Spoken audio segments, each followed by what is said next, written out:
100 grams.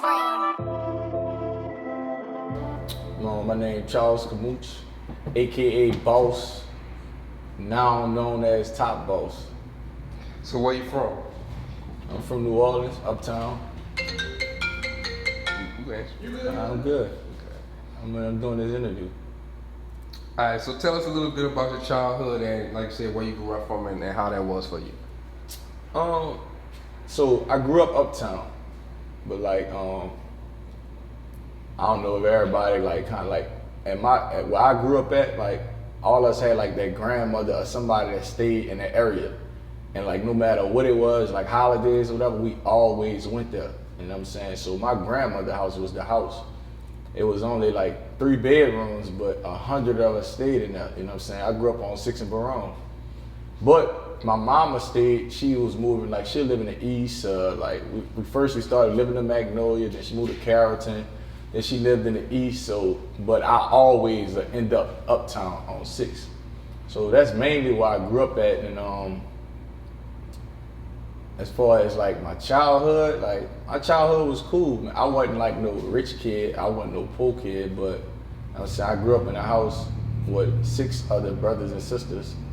You know what I'm saying? 3 boys, 3 girls. I'm the oldest boy. And you know, we was good, you know what I'm saying? Like I said, we weren't like rich, we weren't poor, but you know, we was straight, you did. So you saying you growing up with your grandmother, were your parents there in any way, shape or form, your mom, your dad? Man, so my daddy, like, and I ain't trying to knock him, but I mean, it is what it is. That's my nigga, like, to this day. Like, man, my daddy, actually, we, like, closer now that I'm older, because now that I have a family and I'm a father, I understand him a lot better than I did when I was young. But my daddy was a street dude. Like, he was just his own kind of person. And still to this day, you know, he's older now and he's better, but, man, my daddy would be on the block and I'll be, like, right up the street from him at the park. And everybody would tell my dad, like, man, your son cold. Like, I was just, like, always, like, I gravitated to a ball. Like, people, like, in our generation, they know me for basketball, but, like, when I was younger, like, football was my thing. Like, I actually went to St. Aug because of football. You know what I'm saying? So, when I got in that $1 million deal with the flag football, everybody, like, this nigga play football. Like, that's what I do. Like, I really play football.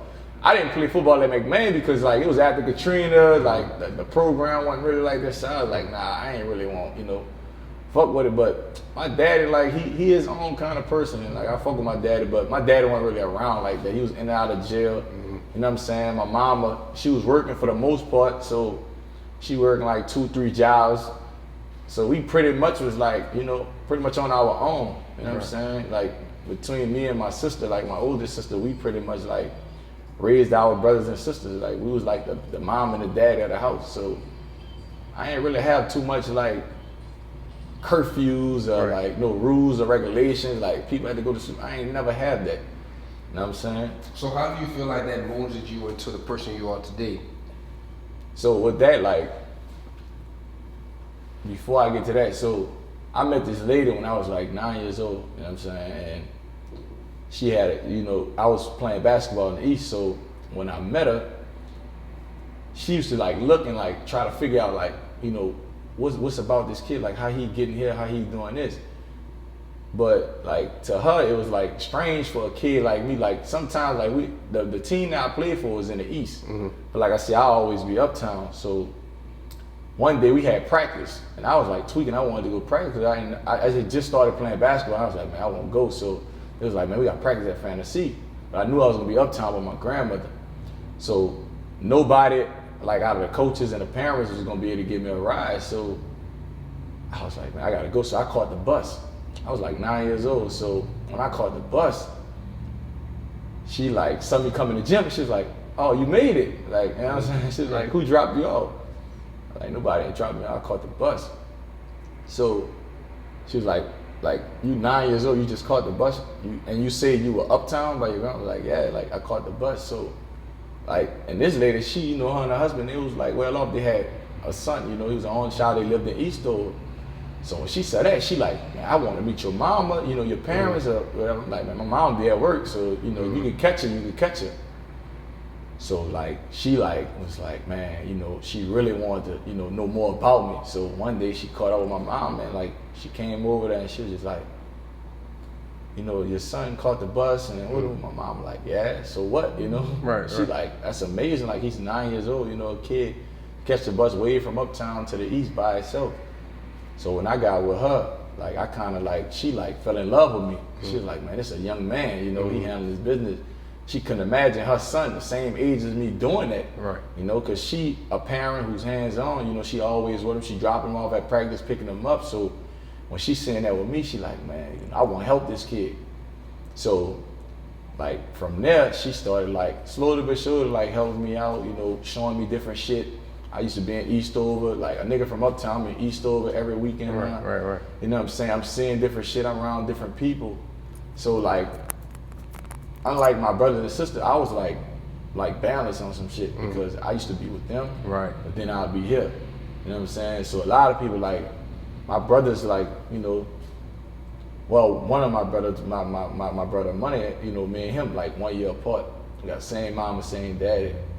So if you, everybody who really know, you be like, damn, y'all niggas like night and day. And I used to be like, man, this nigga stupid when we was young, but as I got older, I had to realize like, he ain't got the same opportunities as me, you know what I'm saying? Like I got these people who help me out, showing me different shit. Right. So like, of course, you know, I'm not gonna be as, you know, in the streets, like, on no uptown shit like him, you know what I'm saying? He only know we there around. Like I said, my daddy was doing whatever he was doing. My mom at work, so we could do whatever, and we uptown in the heart of this shit. So it's easy to like grab a gun, you know what I'm saying, or be a drug dealer. Like that's all we around. Right. But like luckily for me, I was able to play sports and like, you know, maneuver through different shit. So you kind of hit on high school a little bit. Tell us more about, you know, your high school career and how you maneuver with that and how that affected you as well. Man, so I went to St. Aug, you know what I'm saying? Like, it brought me back to the park. I was playing park ball, and Coach Murray, God bless the dead, Coach Murray was like a scout for St. Aug or whatever.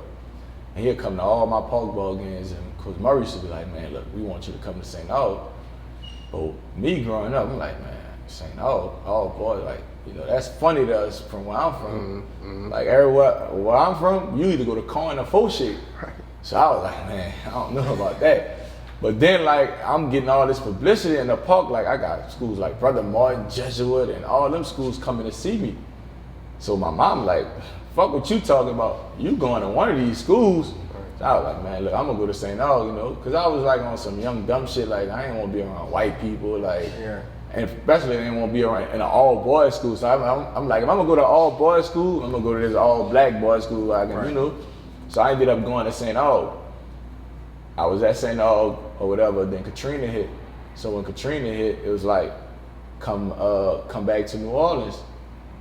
But I had ended up going to Houston and got it around this, you know, I was in a co-ed school with girls, no uniforms. I'm like, man, I'm not going back to St. Aug, shirt and tie and all boys, like, fuck that. So we moved back uptown, my grandma's house on 6th and Baron. And Coach Wu, who coached me at AAU, like, before Katrina, he was at McMahon, so he was like, man, look, come to McMahon, because I was trying to go to 35. Like, man, my right-hand man's Maul, you know. If you know about me and Maul, you know, me and Maul was like two of the top players in our class. And if you remember when we played 3-5, That fucking play. that play, you know what I'm saying? Like, it was the play. Like, that's all I can say, it was the play, because like, me and Maul was like two of the top players in our class. We played AAU together. We was everywhere together, and like, McMahon versus 3-5, like, that was like the big rivalry after Katrina. And they had everybody and their mom and their college coaches, people from fucking Catholic schools, public, what, you name it, like the gym was fucking packed. Right. And, you know, the play, you know, and I dunked on my dog. Everybody went crazy, but yeah, bro, like, so yeah, I ended up going to McMahon, and you know, McMahon was actually like probably the best decision I ever made. You know what I'm saying? When I first went to McMahon, I was like, man, I don't want to be here like this. You know, I was just always finding something to complain about. I was like, I don't want to be here, you dig? But as I, you know, like time go on, you know, you adapt, you adjust. Right. And like the shit started getting like, you know, like cool. It was cool to be at McMahon. And that was like my junior year when I came back from Katrina. So my senior year, you know, I was like used to it, you dig? So now I'm like, man, when I came, you know, people don't even know, bro, my junior, I didn't even start. Like, I came off the bench. Right. And like the niggas who was in front of me, it wasn't that they were that good. It was just like, I wasn't really applying myself like I should, you know what I'm saying? And Wu used to tell me every day, he's like, you worrying about being a starter. I know a nigga who used to tip the ball and, you know what I'm saying? As soon as he do the jump ball, he on the bench. Right. So, like, I took from my junior year, like, to my senior year, it was like my biggest jump in my whole career. You know what I'm saying? Cause like I took off, like something just told me like after that song, I was like, man, look, this is my year. I'm just about to be that nigga. And like I used to go to gyms, dog, like, you know, like when you get your confidence and your swag, bro, it's just like, you start feeling yourself, so man. Right. Man, I got hot, like my senior year, like I got hot, especially in the district, cause the district wasn't really all that, like, you know what I'm saying? We playing like Douglas, Con, Clark, right. You know what I'm saying? Route Wayne, like shit like that. So I was getting busy, you dig? And like I was just like, I think that confidence like kicked in and like I just started taking off. Next thing you know, man, I was like one of the top players in the state.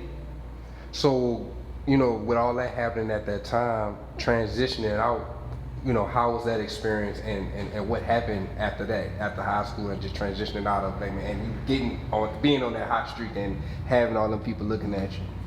Man, it was a cool experience because I remember like being at McMain and I'm on the backyard because you know at the time McMain didn't have a gym. Yeah, right. Fact. So I was like on the backyard and like fucking LSU coach came and hollered at me. So I'm like, man, what the fuck, like. But like the crazy thing about that LSU shit, like they used to send me letters and recruit, but they never offered me. So like I ain't gonna lie, like that shit kind of like, I wouldn't say broke my heart, but I felt some kind of way. You know what I'm saying? Cause I wanted to go to LSU. Right. And like I was, like I said, I was hot. You know what I'm saying? My senior year, I had a little hot streak, so I was like, I wanted to go to LSU, but I was still young though. I ain't want to leave New Orleans though. So like I already knew, like I entertained a lot of colleges. But I knew I was either going to UNO or Tulane, if not LSU. Right. You know what I'm saying? LSU was going to be the only school I was going to leave New Orleans for. Right. But they never offered me, so then it came down to UNO or Tulane, and Tulane was more like not my speed. Right. You know what I'm saying? Like more like Harvard of the South. Right. UNO was more like, okay, you know what I'm saying? I fit in right here. Then you got Bo Lester and Kendall Dice and all them dudes over there, people like, you know, who I'm around, who I knew. Like, man, fuck, I'm gonna just go to UNO. And with all that also going on, we do want to ask, so what, because this is a big thing for, I mean, even a question for me that I had, but how has fatherhood changed you into who the man you are today as well? Man, fatherhood has really like changed my whole like life because like I had my daughter, I was like 19, I think like 18, 19, and I was still in school, so like I was playing ball, like trying to like chase my dreams, but at the same time I had to like understand like, okay, you young, but you got a child now. So like anything that you thinking about doing for yourself, like that's like secondary now. Right. Like so like my daughter like changed my whole like grind, my outlook, my perspective, like everything, because it's like I can't just live for me now. Like I got somebody who's dependent on me. You know what I'm saying? So like my daughter really like motivated me to a whole nother level. So like, and my daughter was there since my freshman year. So all throughout college, you know, I was a daddy. You know what I'm saying? But then I went to Australia after I left LSU, and I played professionally in Australia. And then my son was born when I first come back to the States. And it was like, nah, like, nigga, it's not just one of them, it's two of them. And then it's a nigga with your name, like, this is your namesake, you know what I'm saying? And when I left Australia, I was like, man. So I gotta back it up, because people know my story, but they don't. So I went to UNO. UNO had like, Louisiana had like a budget cut. So UNO went from being a D1 to like a D3. I didn't sign up to go to the D3. So I was granted like an automatic like transfer where I can go to whatever, depending on who recruited me. So at this time now, I'm getting recruited by way more schools, because I was 17 my freshman year in college. Like a lot of niggas, like I graduated in 08, but I was younger than damn near the whole 2009 class. Right. So like now, college coach saying this nigga young, you know, he produced. You know what I'm saying? So I'm getting recruited. Like my recruiting shit is like not just LSU, nigga. I'm like the fucking USC's, the UCLA's, the UConns. Right. You know what I'm saying? The Kansas, all that shit. Like shit I never, you know, imagined. So it came around. I was thinking about LSU, you know, I was like, man, I might want to go to LSU now, you know what I'm saying? Because I know they want me now, you know what I'm saying? I'm a vet in the game now. Right. But I just felt like, right, at that time, LSU wasn't giving me the attention I wanted. Like, they'll call, you know, they offered me, but you got a fucking school like Memphis, who's top 10 in the country. Right. You got fucking Kansas, UConn, like, these some real powerhouses when you talking about basketball. So I was like, man, you know, fuck, LSU played me, so fuck them. So like, I made that, like, I made it like a it was fucking, personal at that point. Yeah, it was personal, you know what I'm saying? Like, I think I should have signed with LSU after I left UNO, but I went to Memphis, dog, and like, I went in that motherfucker, I was like, you know, at UNO, like, niggas in New Orleans, they don't give a fuck about no college basketball, like, let alone barely get a pair of some love. Right. Yeah, so like, I went to Memphis, nigga, I get off the fucking plane, like, people running up to me, right there, boom. autographs and pictures, I'm like, what the fuck? I'm not used to this, like, you ain't know, nigga, man, what's up, Mouche? And keep it moving, you know what I'm saying? Like, man, like, and I didn't even commit, like, no, I had just got a Twitter, and when I said I was gonna, I gave Memphis my first visit. When I said I was gonna visit Memphis, bro, my Twitter went from like 1,000 followers to like fucking 12,000 in a weekend. So I'm like, whoa, this shit crazy. I'm getting all these mentions and shit. I'm like, oh, this is like different. You know, you don't know, man, nigga don't give a fuck. Like, y'all lost, that's it. But we just talk about New Orleans. New Orleans is different.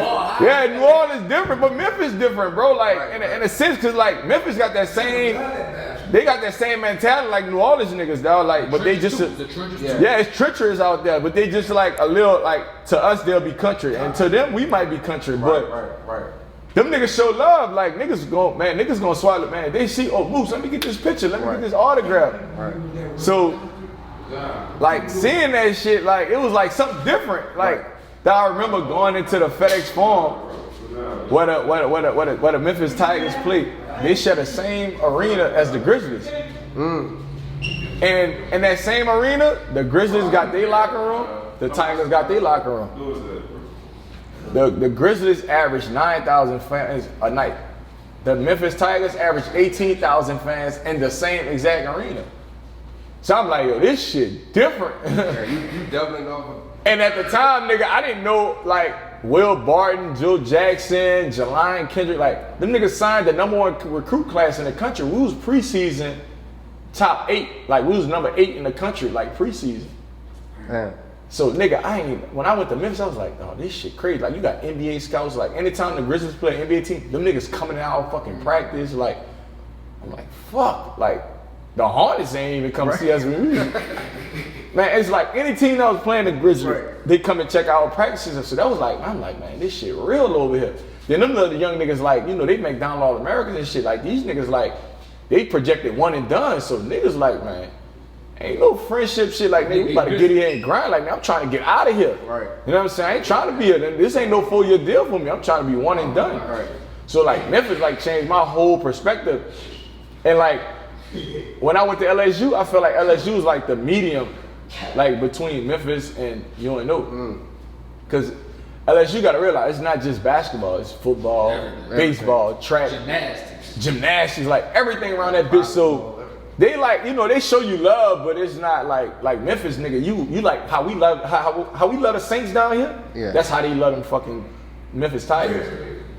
Like them niggas win, lose, or draw, they riding with you. So when I got to LSU, it was like kind of like that balance between you going from UNO, who nobody gives a fuck about you, to Memphis, where you gotta fucking do this to say anything. You know what I'm saying? Before you be on a blog, anything you say is like under a microscope. So everything. So LSU was more balanced. It was more balanced, like in the middle. Like you get love, but at the same time, it's not as big as a deal. But it's not like you know what nobody gives a fuck. Right. So it was like caught up in the middle of it. You know what I'm saying? And then I was like, man, you know, I wanted to go to LSU since high school. So why not? So with everything you got going on now, like what inspires you with what you got in just in your life in general? What's inspiring you right now to keep going and making things better for yourself and you know your family in general? Man, like I think it don't change. Like right now, I think my kids like still like, you know, the front line of everything I do. You know what I'm saying? Because it's not about me. And then the older they get, it's like shit. Like, you know what I'm saying? Like I got a 12-year-old daughter. I'm saying I got a 7-year-old son, so it's like I'm looking at shit like completely different. Like nigga, it's real. Like especially what's going on in New Orleans though. Like shit hitting too close to home. Right. You know what I'm saying? Like the crime rate like sky high. Like niggas have no like regards for life right now. So like I try to like eliminate myself as much as I can, like away from that. I mean, like, it's not gonna serve you. It's hard, but you know, because this is New Orleans, like, nigga could do you something in Metairie, Kenner. Right. You know what I'm saying? Just because, like, even if you're not into nothing, you know what I'm saying? Because the car jacking and shit is at the sky high. You drive a nice car, something nigga just won't get at you. Facts. Facts. You know what I'm saying? So, what you got going on right now? Like, what's new for you, and what you trying to continue to do to, you know, make things just take you to the next level as just a person? So right now, what I got going on is it was like me figuring out life after basketball. You know what I'm saying? So when that ball stopped bouncing and ran out of air, it was like, nigga, what I'm gonna do now? You know what I'm saying? Cause like niggas like put everything down on this, like, you know, this is gonna get me out, like. But it ain't happen that way, so man, I had to like do shit that I wouldn't even never envision myself doing. Like I'm out in the streets doing shit, like whoa. But luckily, you know, I figured this shit out. Like I done got this 18-wheeler business, what's been good to me. I done got properties and shit. You know what I'm saying? I opened up a club out in Lafayette, well not Lafayette, Abbeville, which is like 20 minutes from Lafayette. So I'm just like trying to fuck with like all kind of shit right now. You know what I'm saying? Like generational work, like change the perception, you know what I'm saying? Change the identity. Like give my kids something like, you know, that y'all niggas gonna you know what I'm saying? You already got. Like you ain't gotta go and try to figure it out. Like the shit set up for you, but at the same time we gonna work. Don't get it twisted. Right. It's not about to be no silver spoon view, but at the same time, like I'm just like changing the shit up a little bit. So as a lifelong athlete, can you talk about the importance of organized sports in the black community? Man, organized sports is big, bro. Like I said, dog, like that kind of kept me away from all the shit I could have been into.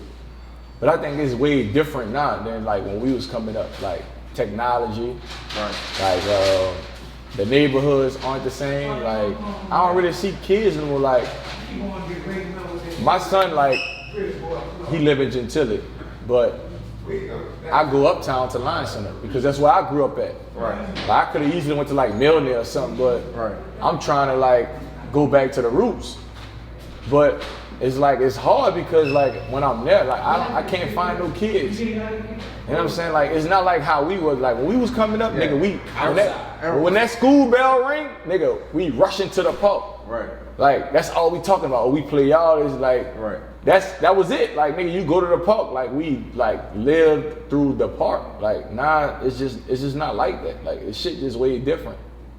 Right. So I mean, it's important, but it's only so much we can do. Like sports can do right now, bro. Like this is shit. Like this world is like crazy right now, bro. Like, you gotta realize Corona, the climate just changed a whole lot. The gentrification and like the neighborhoods, like it ain't the same. Like it ain't the same no more.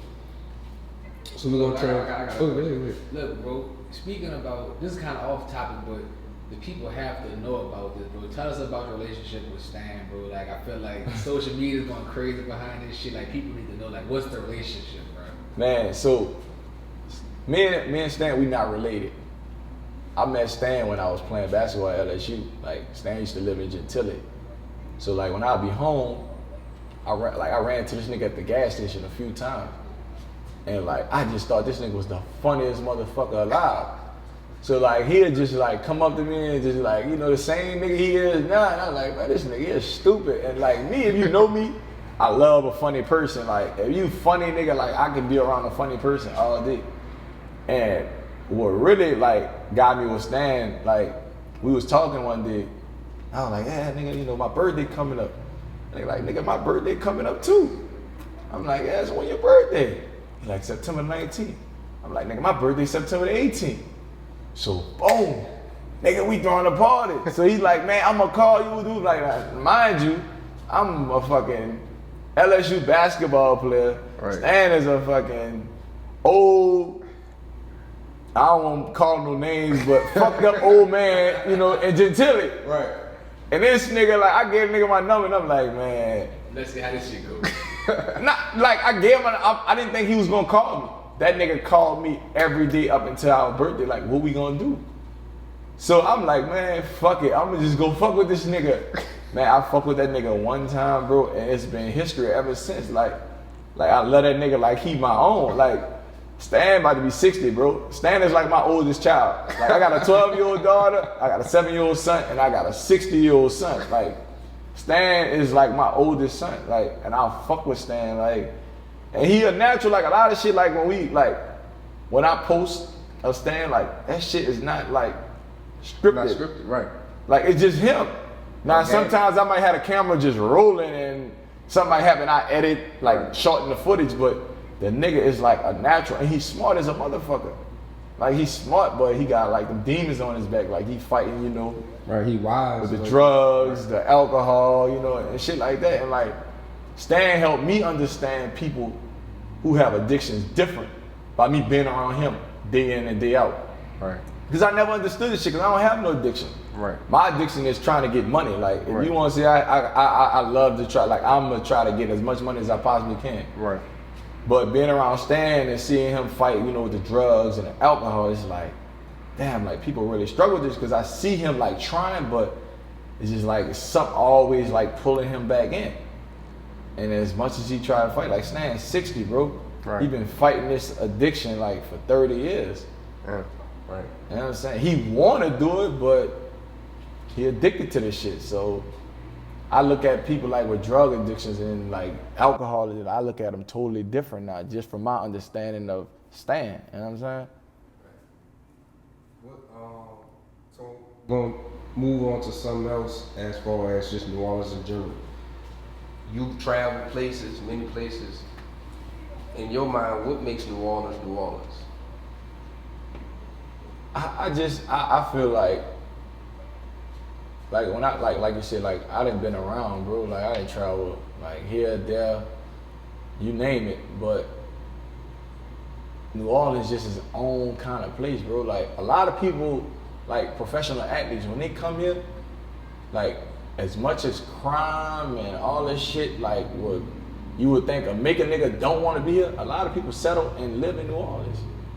Like, we our own kind of people, bro. Like, you gotta think about it, bro. We got Mardi Gras, like, second lines, like, bounce music, like, we just our own individuals, bro. And like, our food, our culture, like, I always say, like, bro, like, God, like, you know, put me in the right place. Like, I couldn't imagine growing up anywhere else. Not saying other places, like, not like got swag and shit like us, but I don't think nowhere else can relate to New Orleans. Like, we are really our own kind of people.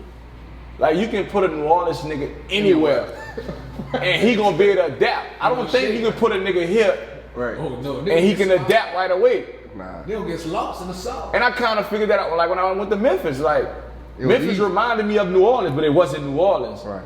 Like, them niggas out there, like, they with shits. Right. But they like a country version, so I can like blend, like, cause I'm from this shit. Right. But y'all like us, but you ain't like us. Right. Like, New Orleans just unique, bro. Like, I mean, if you from here and you go out to places, you'll definitely understand. Is there anything that happened to you that could only happen in New Orleans that you could run by, like a story or anything? Well, I mean, as far, like, I hate to say it, like, I think the crime here, well, no, because Chicago, they get busy. Memphis, they get busy. Right. Like, Everywhere. yeah, it's not just here. Like, I was about to say, because, like, we numb to a lot of shit that people be like, this is not normal. You know what I'm saying? Like, if something happened, God forbid, if they call us right now, oh, man, such and such. I got experience. with it. Damn. I got something we shared. You could talk about the fucking game at St. Aug when we played them. Oh, Now that's a situation, nigga. Yeah, That's a situation, nigga. so, all right, after Katrina, nigga, McMahon played St. Aug. This was my first time going back to St. Aug, you know, since, you know, like I said, before Katrina, I went to St. Aug. Right. So at McMahon, you know, niggas fucking with us. You know, the basketball team was like that wave after Katrina, like. But you gotta put it on the record, you wasn't built like that. You put us on the map, bro. You put us on the map. When you put us on the map, our McMahon wasn't recognized for nothing. You were born ready. Who put us on the map? All right. That team, all of them niggas. I say like I feel like I gave McMahon a lot of publicity as far as basketball, because like I said, when I was hot, my senior year I was hot. Right. But this particular incident happened my junior year. Right. This was AP and JJ in them senior year. So we played St. Aug at St. Aug. And like mind you, I played at St. Aug before Katrina. So all them niggas I had been going to school with since like 8th grade. Right. So this like my 11th grade year, and we at St. Aug, and all the niggas I went to school with for like the last 3 years, them niggas in the stand, like this bitch is packed. So when I come in the fucking gym, like, nigga, we go out to warm up. You know, the JV was playing, then you know the varsity get up, so we just fucking around at halftime JV game. So as I touch the ball, trade up. I'm looking, I'm laughing, I'm like, these niggas here crazy, like, you know what I'm saying? But they Joseph bad, so like, they can see all us looking like jokes, like, these niggas funny. So now them niggas like, man, the whole night, when this nigga touched the ball, that's what we doing. Nigga like trade up, but it's so crazy, nigga. I was having like a great ass game. You know what I'm saying? So I was like, keep that bitch going. You know what I'm saying? So like, but I know it's all love with them niggas, cause like I said, niggas, you know they go to St. Aug, like, and I'm cool with the niggas in. I know it ain't no harm, but I think it was somebody from McMahon stood up and like went over there. Nigga, Ryan get the jersey, go under the goal. Nigga do in the layup line, nigga Ryan get the practice jersey, go under by St. Aug layup line with the jersey and fucking with them niggas before the varsity game. He fucking with them niggas. Like, Oh, see, I ain't see that. it was a lot of animosity, bro. Just like we was underdogs at that point. Just Yeah, they were deep in that bitch was, too. And we were. And at the time, like if you went to McMahon after Katrina, like the whole school, like basketball was it. Right. Like nigga, that's what we looked forward to. Like nigga, like we had fucking pep rallies, like nigga, the principal, like Miss Frick, like It's up. basketball, like it's so that was our like everything. Like every time the basketball team had a game, like the school, they coming out, they Niggas support, support. like McMahon showed love, bro. Like during that little stint I was there, basketball was everything. Right. So we at the game, we going there with saying, oh, I don't remember who, but one of the dudes from McMahon went over there and was like, man, y'all sit down, whatever, you know, like scare ass niggas or something like that. Some dudes and I was like, man, homie tripping, like, you know, we go to saying, oh, we ain't no bitch, you know, like that. So I don't know what really happened, because like after the game, you know, we in the locker room and shit. Right. But so they had a fight and shit or whatever, like a brawl, niggas was jumping niggas and all kind of shit, you know what I'm saying? But them niggas saying, oh, like, man, you know, but you know it's all love, your people tripping, like, you know what I'm saying? But I ain't really know what happened, but yeah, that shit was like, it was different, dog, like, yeah, that shit was crazy, bro. So, alright, so after all that and everything that we talked about, what would you tell your younger self in order to, just in general, anything you could tell your younger self that you could think about that you know now, the wisdom that you have now, as far, or even just youth in general, on anything that's positive, what would you say? I'll be like, say less and listen more. You know what I'm saying? Like, I'll say less and listen more, you know. Like, a lot of times, like, you learn better through experience, because, like, what didn't work for you might not be the same for me. You know what I'm saying? I always took that approach, like, when people are, like, trying to tell me shit, they're like, man, that would happen to you. Nigga, that might not happen to me that way, you know what I'm saying? But 9 times out of 10, like, just different, like, situations, like, me coming up, I would probably listen more and say less. Yeah. You know what I'm saying? And So we could have like. yeah, cause like a lot of like experience is a motherfucker. But a lot of times, you know, you learn better through experience. Ask you a question. Because like, if like say for instance, you be like, man, look, Mouche, that fucking iron hot. Right. You know what I'm saying? I just touched that bitch. I might be like, man, that bitch hot to you. Right. But if I touch it, I'm gonna know if it's hot enough for me. You know what I'm saying? So Right. I might just go touch that bitch just to see. Right. But now when I touch that bitch, he ain't, nigga, Right. that bitch hot. You know what I'm saying? I know from my personal experience, not from what you just told me. Right. You know what I'm saying? So, yeah, that's what I do. I just listen more and just talk less. Bet. So, tell everybody where to find you. It's a pleasure having you on, man. Tell everybody where to follow you at so they can see what you got going on. I let mom stand the man. Yeah, you don't gotta follow me. Come on, Stan, come hop in this.